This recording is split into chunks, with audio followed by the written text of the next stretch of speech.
महाराष्ट्र क्रांती news, आवाज सर्वसामान्यांचा. सुरगाणा. पहिल्याच पावसात वणी सापुतारा महामार्गाची पोलखोल. हिरीडपाडा येथे चक्काजाम, वाहनांच्या लांबचलांब रांगा. सुरगाणा तालुक्यातील हिरीडपाडा येथे बुधवार दिनांक 24 जून रोजी सकाळी झालेल्या पावसामुळे वणी सापुतारा मार्गावरील राष्ट्रीय महामार्ग क्रमांक 953 NH वर मोठ्या प्रमाणात गाळ आणि माती साचल्याने वाहतुकीचा पूर्णपणे खोळंबा झाला.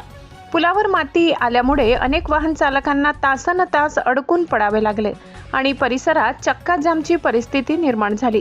स्थानिक नागरिकांनी दिलेल्या माहितीनुसार भिंतबारी ते सापुतारा या दरम्यानच्या रस्त्याची कामे अद्याप अपूर्ण आहेत. अनेक ठिकाणी पुलांची कामे रखडलेली असून रस्त्याच्या साईड पट्ट्यांची कामेही करण्यात आलेली नाहीत. काही ठिकाणी रस्ता व्यवस्थित खोदकाम न करता थेट वरून माती टाकण्यात आल्याचा आरोप नागरिकांनी केलाय. पहिल्याच पावसात रस्त्यावरील निकृष्ट कामांची पोलखोल झाल्याने स्थानिक नागरिकांमध्ये संतापाची लाट उसळली आहे. रस्त्याच्या निकृष्ट दर्जाच्या कामांमुळे नागरिकांच्या जीविताला मोठा धोका निर्माण झाला असून भविष्यात मोठी दुर्घटना घडण्याची भीती व्यक्त केली जात आहे.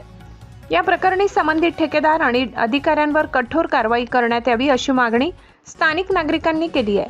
विशेषतः मॅनेजर मनीष शेख आणि ठेकेदार सूर्यभान भोसले यांच्या कामकाजाची चौकशी करून दोषींवर कठोर कारवाई करावी अशी मागणी जोर धरत आहे.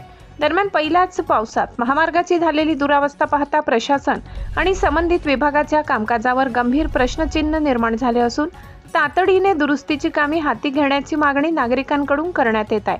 महाराष्ट्र क्रांती न्यूजसाठी प्रतिनिधी सुरेश हाडस, सुरगाणा. अशाच नवनवीन बातम्या पाहण्यासाठी आमच्या महाराष्ट्र क्रांती न्यूज या YouTube चॅनलला लाईक करा, सबस्क्राईब करा आणि बेल आयकॉनला प्रेस करा.